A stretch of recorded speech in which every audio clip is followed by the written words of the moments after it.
24h sur 24, 7 jours sur 7, vous écoutez Radio Grand Lac sur le 92.1 FM.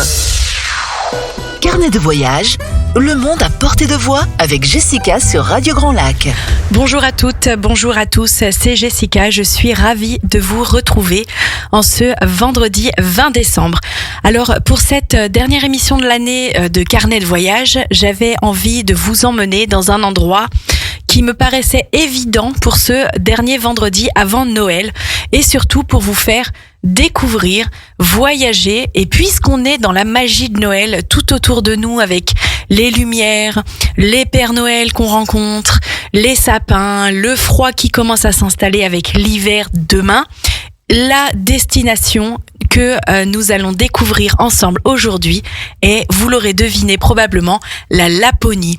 Puisque la Laponie, tout le monde sait de quoi on parle, tout le monde visualise immédiatement, dès qu'on utilise le mot Laponie, ok, c'est le vrai village du Père Noël. C'est là où vit le Père Noël et obligatoirement on pense à l'hiver, Noël, la neige, le froid.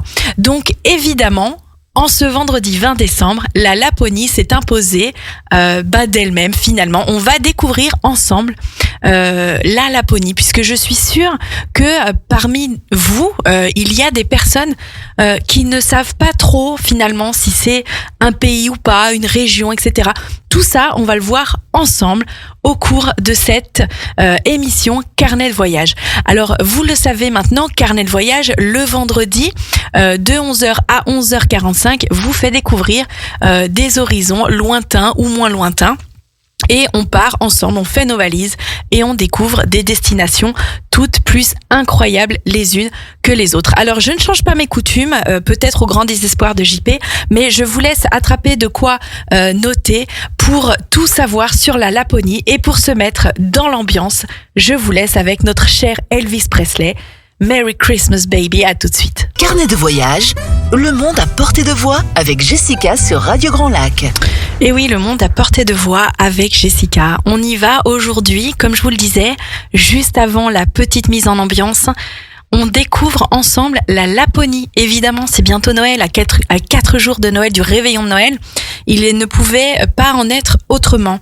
Alors, la Laponie, tout d'abord, il faut savoir quand même que la Laponie n'est pas un pays. Alors, contrairement à ce que peut-être certains ou certaines d'entre vous peuvent croire, ce n'est pas un pays à part entière. Voilà. C'est une région qui est la plus au nord de l'Europe. Et la Laponie est donc une région qui s'étend en gros du cercle polaire arctique jusqu'aux frontières.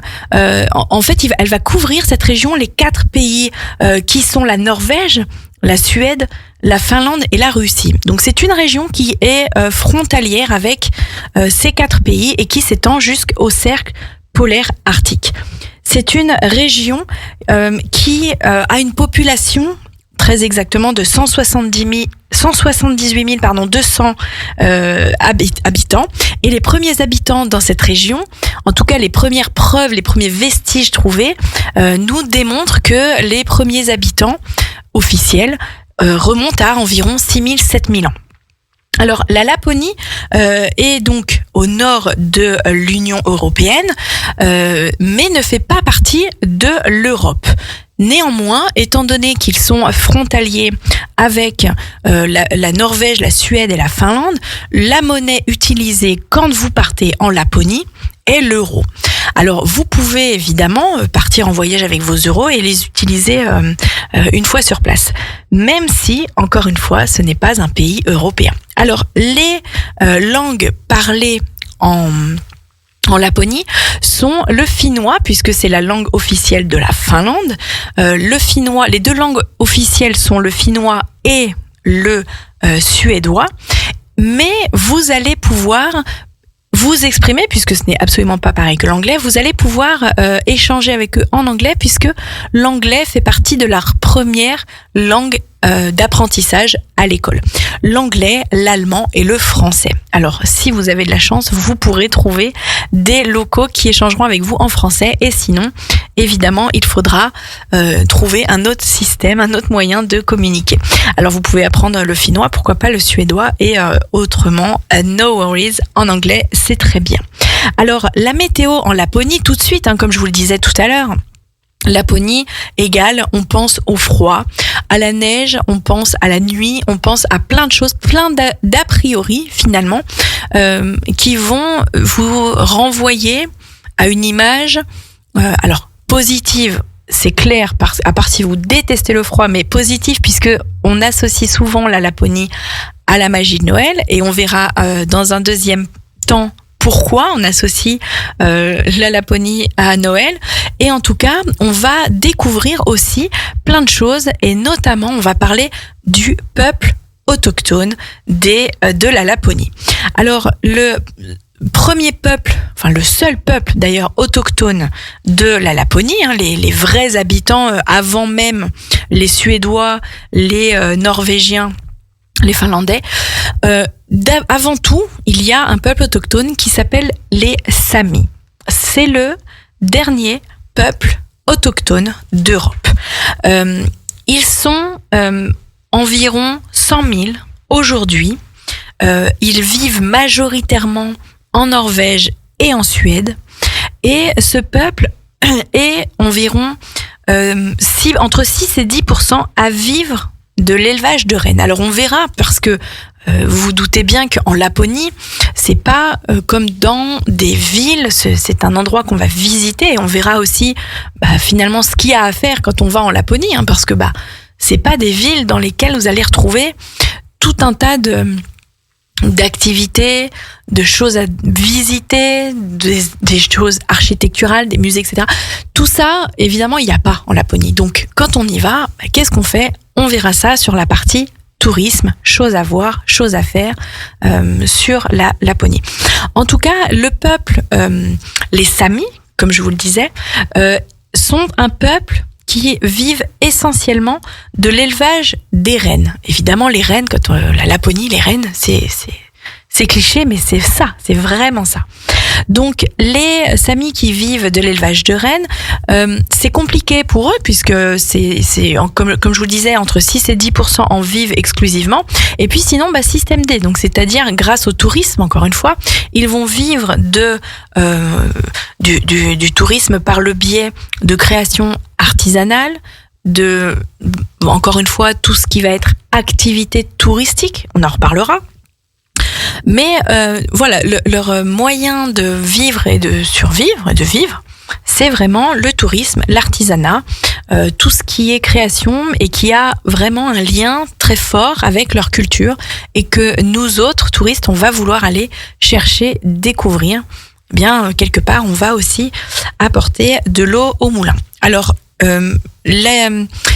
quand on dit de l'élevage de rennes, au final, qu'est-ce qu'ils font ? Alors, ils vont s'en servir pour, on va découvrir aussi que c'est un peuple nomade, donc ils vont utiliser les rennes pour se déplacer, pour leur viande, pour leur peau, pour tout un tas de choses. Et puis aussi, on va voir qu'il y a un très gros lien dans leur culture, dans leur façon de vivre, par rapport à tout un tas de choses.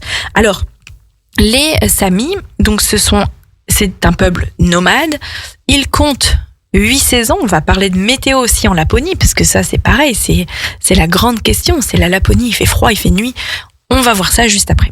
En tout cas, le peuple Sami, c'est vraiment un peuple autochtone qui est connu pour son immense, on va dire, accueil. C'est un peuple très chaleureux. C'est un peuple vraiment qui va savoir vous recevoir. Alors, si vous voulez, comme je vous le disais, rencontrer, parce que vous pouvez aller visiter certains de leurs villages, c'est pas vraiment village, c'est plutôt leur on va dire village pour faire plus simple, mais en tout cas, comme je vous le disais, ils sont majoritairement en Norvège et en Suède. Alors, cette météo qu'ils subissent finalement, en fait, ils vont vraiment vivre en fonction de ces 8 saisons, et c'est pour ça qu'ils sont nomades. C'est aussi pour suivre les besoins des rennes, parce qu'encore une fois, les rennes, leur troupeau de rennes qui s'étendent sur vraiment des centaines de kilomètres carrés, ces rennes vont se déplacer en fonction des saisons, et le peuple Sami, les Samis vont suivre leurs rennes. Alors ces rennes, comme je vous le disais, ils ont aussi dans leur culture, ils vont se transmettre, ils vont échanger leur troupeau d'une famille à une autre quand il y a un mariage, par exemple. Et c'est pour ça que c'est vraiment un peuple très solidaire, très soudé, qui va, heureusement, avoir encore des valeurs fortes en fonction de leur tradition. Alors, leur religion, pour en parler de mots, ils sont essentiellement... on peut dire que leur religion est essentiellement du chamanisme. Néanmoins, ils ont été... christianisés de force par les Norvégiens il y a quelques centaines de milliers d'années, mais on va pas forcément s'attarder sur l'histoire dans cette émission. En tout cas, ce qui est important de retenir, c'est que c'est le dernier peuple autochtone d'Europe. Et moi, je trouve ça incroyable parce que ils sont le dernier peuple autochtone d'Europe vit dans un territoire qui est loin d'être le plus facile d'un point de vue climat à résister. Donc, on a souvent aussi le mot lapon qui revient. Eh bien, sachez que quand on parle des lapons, souvent on les associe aux Samis, en fait, finalement. C'est plus connu le mot lapon que Sami. Encore une fois, on a vraiment ces premières traces des premières habitations, des premiers peuples, il y a 6 ou 7 000 ans, mais néanmoins, il y a de grandes chances que ça remonte encore à plus loin. Alors, justement, en parlant de plus loin, parce que à l'époque avant les Samis d'aujourd'hui, c'est un peuple qui vivait essentiellement de la chasse et de la pêche. Aujourd'hui, c'est un peu différent, mais encore une fois, c'était déjà identique, c'est-à-dire qu'ils étaient nomades. Ils suivaient les saisons, ils suivaient leur troupeau, ils suivaient finalement là où ils trouvaient de quoi se nourrir. Et puis ils fuyaient aussi le froid, certainement.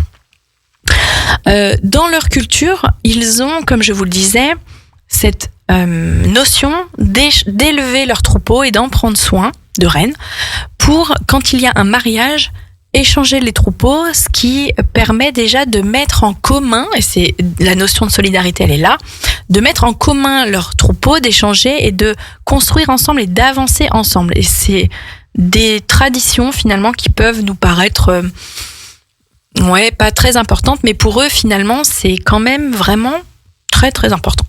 Alors on va continuer à parler de la Laponie, de la météo notamment en Laponie, et justement vous allez comprendre pourquoi les Samis avancent au fur et à mesure des saisons avec leurs troupeaux.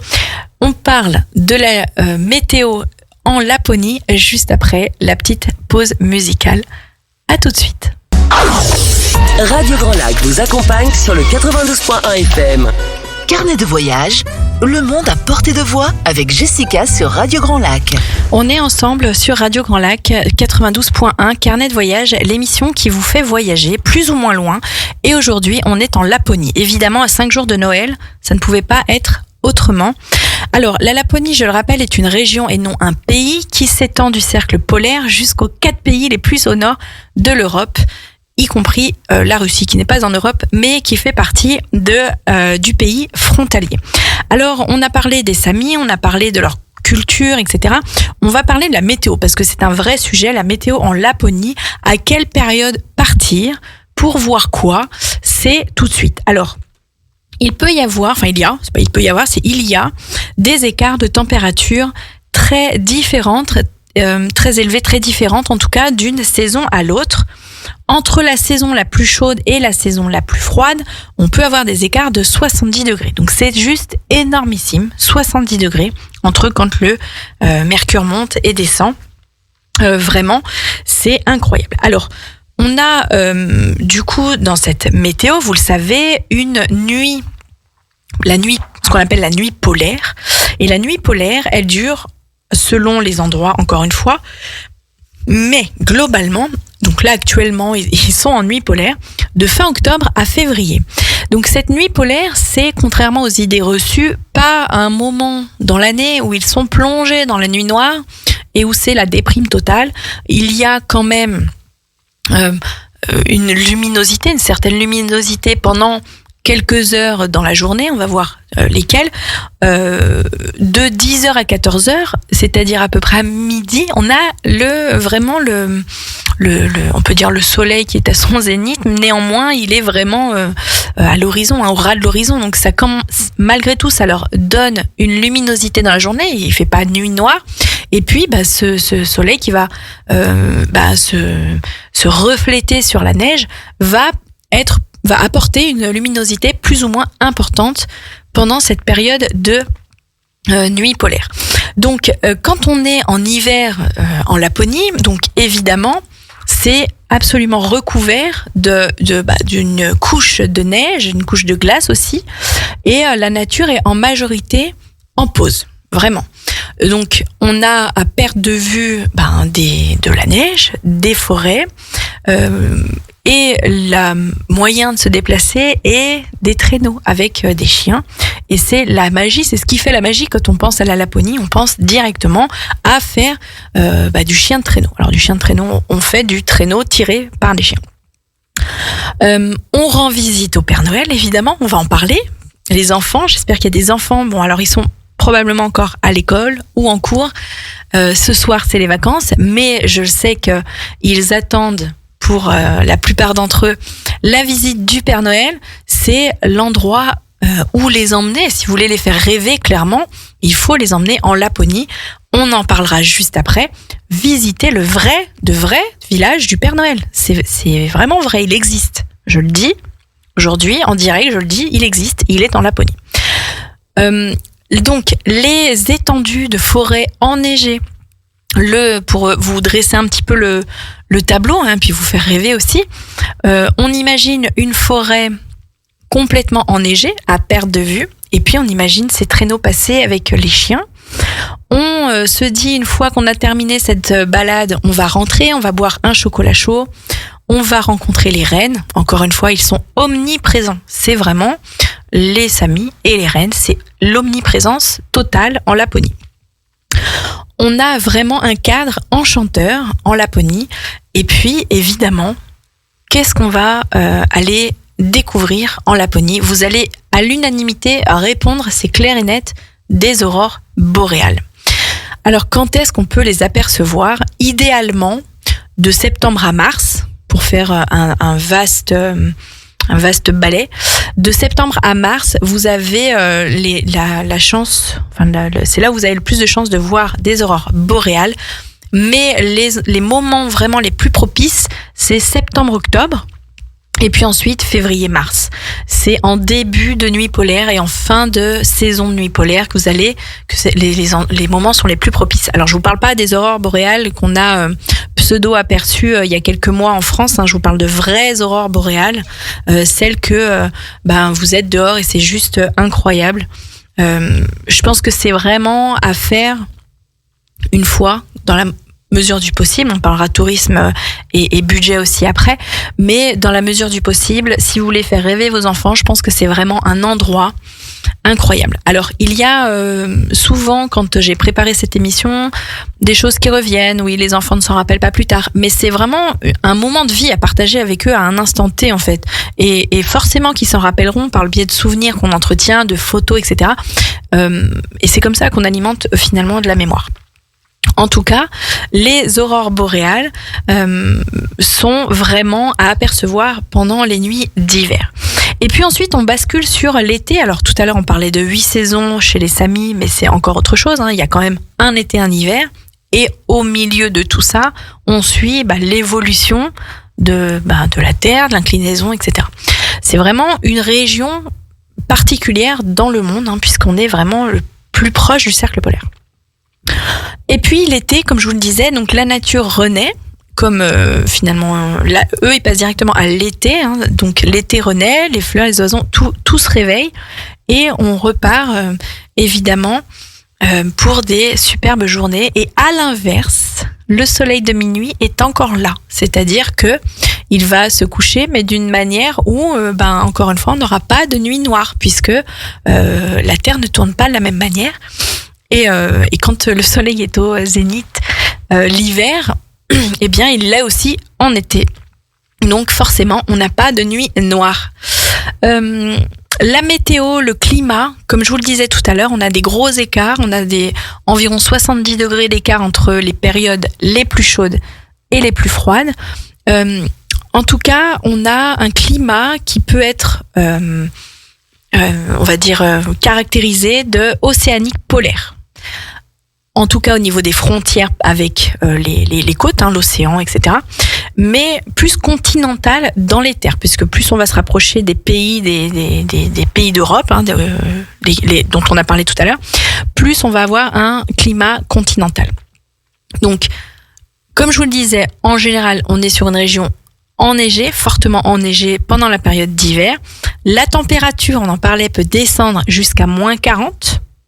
Voilà, ça c'est le mini, on va dire le maxi du froid, mais le mini dans le thermomètre en dessous de 0, jusqu'à moins 40. Et l'été, on va aller jusqu'à 20 degrés. Parfois 30. Alors, on va pas parler de réchauffement climatique maintenant parce que on va pas non plus se tuer l'ambiance. Néanmoins, dans la normalité des choses, on va jusqu'à 20 degrés. Et c'est là où on a cet écart finalement entre le point le plus chaud, enfin le moment le plus chaud et le moment le plus froid. Donc jusqu'à moins 40, l'hiver, la moyenne annuelle se situe à moins 10 degrés. Donc ça reste globalement un endroit froid et il faut prévoir, quand on part en Laponie, des vêtements et des affaires adaptés. Comme je vous le disais tout à l'heure, donc on a 2 saisons phares. On a quand même un printemps et une automne, hein, enfin un automne. On va voir juste après, justement, parce que dans les aspects touristiques, les choses à voir, je vais vous parler d'automne. Donc vous allez vous dire, mais elle nous a dit qu'avec 2 saisons. Donc il y a quand même un printemps et une automne, sauf que ce sont des périodes qui sont très très courtes. Le printemps va annoncer la première fonte des glaces. Et l'automne, très court, va annoncer les premières arrivées de neige. Donc on est vite fin d'été, on commence à avoir froid, hop, il neige. Voilà, c'est pas comme nous où ça traîne un peu en longueur, c'est 3 mois, on sait pas, il va faire beau, il va faire chaud, d'un coup il fait froid. Non, là-bas c'est on y va franchement. En tout cas, c'est vraiment à prendre en compte quand vous partez, parce que globalement, quand vous allez partir en Laponie. Alors, les personnes que j'ai rencontrées qui sont parties en Laponie, la plupart du temps sont parties en hiver, en automne pour nous du coup, mais au moment des aurores boréales. Et puis surtout pour commencer à se mettre un peu dans l'ambiance de la magie de Noël, aller visiter ce qu'il y a à voir et ce pourquoi c'est connu. Néanmoins, au mois de décembre, c'est vraiment compliqué puisqu'il fait vraiment très froid et nous, on n'est pas habitués à un froid autant important. Alors, comme je vous le disais, un voyage en Laponie se prépare. Et on va passer à la partie tourisme, que faire, que voir. Alors non, sans surprise, je vous le dis tout de suite, il n'y a pas de musée, il n'y a pas de choses à visiter, il n'y a rien d'architectural. On va être vraiment en communion avec la nature. C'est un endroit de la Terre qui est wild, qui est sauvage. Et on va se rendre en Laponie pour faire des activités en lien avec la nature. Et rien de culturel, hormis rencontrer des gens sur place, s'intégrer de leur culture. Les seules, on va dire, visites et les seules choses culturelles que vous apprendrez en allant dans la région de la Laponie, je le répète, ce n'est pas un pays, c'est vraiment avec un échange du peuple, on va dire, autochtone. Il n'y a rien à visiter, hormis certaines choses comme le village du Père Noël. Alors, avant tout, qu'est-ce qu'il faut prévoir? Ce qu'il faut emmener dans la valise pour partir en Laponie. Vous allez... ça paraît logique, mais c'est pas grave, emmenez des vêtements thermiques, des sous-vêtements thermiques, des vêtements techniques et respirants, puisque vous allez quand même pas mal brasser, vous allez bouger si vous faites du traîneau, si vous faites de la rando, si vous faites du ski. Voilà, imaginez un hiver, des vacances d'hiver chez nous, mais avec un froid beaucoup plus soutenu. Et souvent, on sous-estime, on va se dire oui, il va faire froid, mais c'est a priori vraiment, il faut quand même se préparer. Puisque, oui, c'est un autre monde, on va pas se mentir, on est proche du cercle polaire. Des vêtements imperméables, pas de coton, voilà. Et puis, voilà, vraiment des habits techniques pour un hiver très très froid chez nous. L'été, malgré le fait qu'on se dise on va monter à 20 degrés, c'est 20 degrés, mais le ressenti est différent de nos 20 degrés en Europe. En tout cas, en France, ici, dans notre région. L'été en Laponie reste frais, il reste pluvieux. Donc, il va falloir quand même emmener des sous-vêtements thermiques, des doudounes plus légères. Mais les soirées, quand même, peuvent être froides. Alors, pas froides, mais fraîches.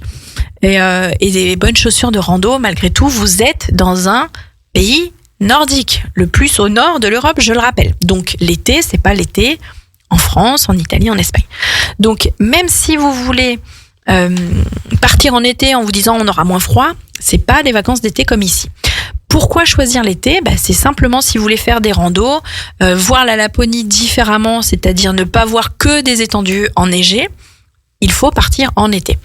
Néanmoins, et je pense que quand vous voulez partir, quand vous avez un projet de partir en Laponie, c'est pour voir le côté féerique, magique, hivernal, aurore boréale, reine, Père Noël, etc. Donc, je vous conseille d'aller en Laponie. Les périodes idéales, encore une fois, c'est de septembre à mars. Et puis, voilà les périodes où vous allez voir les aurores boréales. Alors, les choses à faire, les choses à voir en Laponie, on les découvre juste après notre petite et dernière coupure musicale. À tout de suite. Carnet de voyage, le monde à portée de voix avec Jessica sur Radio Grand Lac.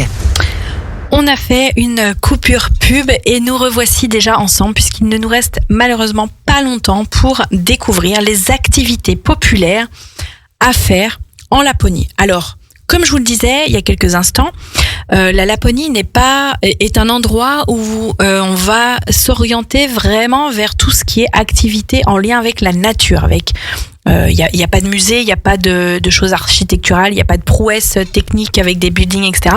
C'est vraiment une connexion à la nature. Alors évidemment, number one, c'est les aurores boréales. Évidemment, les excursions et aurores boréales sur plusieurs sites incontournables. On va les voir juste après. Alors c'est Rovaniemi. Vous verrez évidemment que c'est la capitale. Alors malgré le fait que ce ne soit pas un pays, je le répète, c'est une région. Il y a quand même une capitale qui est Rovaniemi. Et depuis Rovaniemi, vous pouvez facilement trouver des excursions pour aller voir les aurores boréales. Si vous prenez un guide, il faut compter environ entre 150 et 200 euros par personne. Voilà, c'est un souvenir juste incroyable. Alors c'est un vrai budget, on fait une petite parenthèse budget. Il faut prévoir un budget. Quand vous partez en Laponie, vous n'allez pas partir 15 jours parce que, encore une fois, il n'y a pas... Quand vous aurez fait les activités phares, et puis je pense qu'il y a aussi une question de météo, d'acclimatation, etc. Le ratio temps passé sur place budget est élevé, mais c'est une destination qui est quand même vraiment très particulière, donc forcément. Et puis rappelez-vous, gardez en tête que grâce à ce tourisme, le peuple autochtone va pouvoir subvenir à ses besoins, et ça, c'est chouette. En tout cas, excursion aux aurores boréales, c'est l'activité number one. En deux, la visite de fermes, de rennes, avec, pourquoi pas, des balades en traîneau. Alors tout à l'heure, on parlait de traîneaux tirés par des chiens, ça va être possible par des huskies, très précisément. Ça va être possible, mais là, on est quand même sur un autre niveau, ça va être carrément de la balade en traîneau tirée par des rennes. Donc, évidemment, traîneau, rennes, tout ça nous amène à Noël, village du Père Noël. Donc, vous avez une activité qui vous permet de profiter d'une journée où là, vous avez visite, vous allez voir le Père Noël, vous le rencontrez, vous allez faire une visite du village avec les rennes, les huskies. Alors tout à l'heure je disais faut emmener les enfants là-bas, mais je pense que même sans enfants c'est carrément jouable parce qu'on est tous des grands enfants et que la magie opère malgré tout, et que si vous allez si vous rendez dans ce village avec ces paysages incroyables, vraiment je pense que c'est voilà, pas besoin de faire des enfants exprès, hein, n'ayez pas peur, vous pouvez y aller juste entre adultes. En tout cas, les points forts de cette journée au village du Père Noël, c'est que vous allez explorer tout son village sur une même journée. Vous allez avoir la visite d'un élevage de rennes, une balade en traîneau. Vous allez aussi, pourquoi pas, faire des dégustations alors de saumon, de soupe ou alors d'autres mets typiques, voilà, de cette région. Vous allez aussi pouvoir faire une promenade en traîneau dans le cercle polaire arctique, et ça, juste le fait de le dire, c'est quand même juste incroyable. Et puis encore une fois, carrément le traverser, rencontrer le Père Noël, je pense que c'est quand même vraiment incroyable comme activité, et on est à quelques jours de Noël, donc la magie opère davantage quand je vous en parle. On a aussi un endroit qui s'appelle le monde des bonhommes de neige. Donc vous allez visiter c'est toujours pareil à Rovaniemi, et vous allez visiter ce monde des bonhommes de neige. Alors il y a aussi un hôtel arctique où là pour le coup c'est carrément vous vous transformez en esquimau, si j'ai envie de dire, parce que vous allez avoir un bar à glace, une chapelle faite en glace, un restaurant, tout est fait de neige, de glace, et voilà, c'est c'est ça finalement les visites architecturales là-bas, c'est tout ce qui est sculpté en neige et en glace. Vous allez aussi évidemment pouvoir faire des randonnées. D'accord, tout ce qui est lié à la nature, parce que là je suis sur l'hiver, mais tout ce qui est à la nature, vous avez aussi un endroit qui s'appelle Levi, qui est une autre ville, si je puis dire, de la Laponie. Vous avez aussi un zoo qui s'appelle qui s'appelle le zoo de Ranua, où vous allez pouvoir passer une bonne grosse demi-journée sur place pour se balader dans ce zoo. Les aurores boréales, vous allez pouvoir les faire soit avec un guide, soit avec un minibus, et là vous allez faire un tour à plusieurs endroits. Et puis voilà, alors les safaris photos des aurores boréales restent quand même l'excursion clé de la Laponie. Vous avez les promenades en motoneige. Souvent ils vont vous faire des excursions où vous allez faire une rando motoneige avec des pauses chocolat chaud, et encore une fois vous êtes au milieu des forêts complètement enneigées. En gros, pour retenir, on va dire les activités phares, les randonnées l'été, prévoyez des vêtements techniques malgré tout, randonnée l'été. Et puis l'hiver où c'est complètement enneigé, ça va être visite du village du Père Noël, balade en traîneau tiré par des rennes ou des huskies, balade en traîneau dans le cercle polaire arctique et vous pouvez le traverser, et puis évidemment les safaris photos des aurores boréales. Ce sont les activités principales de la Laponie, cette région la plus au nord de l'Europe. Alors on va terminer sur ces quelques mots, puisqu'il est déjà 11h45. On va terminer sur ces quelques mots. J'espère en tout cas que cette découverte de la Laponie, d'apprendre que finalement ce n'est pas un pays, d'apprendre qu'il y a quand même encore un vrai peuple autochtone, qui ne sont pas nombreux, mais ils ont en tout cas le mérite d'être encore là, et de perdurer des traditions et la culture de ce peuple, de ce dernier peuple autochtone d'Europe. J'espère aussi surtout que ça vous a un peu plus mis dans la magie de Noël, puisque Noël arrive à grands pas et sera dans quelques jours, dans 5 jours exactement. J'espère aussi que cette nouvelle émission Carnet de voyage vous fait partir, vous fait voyager, vous fait découvrir un peu le monde plus ou moins loin. Et on se retrouve en janvier pour découvrir encore d'autres horizons, connus ou moins connus. Et en attendant ce merveilleux moment, je vous souhaite une excellente fin d'année. Restez connectés puisque Radio Grand Lac est toujours là, 92.1.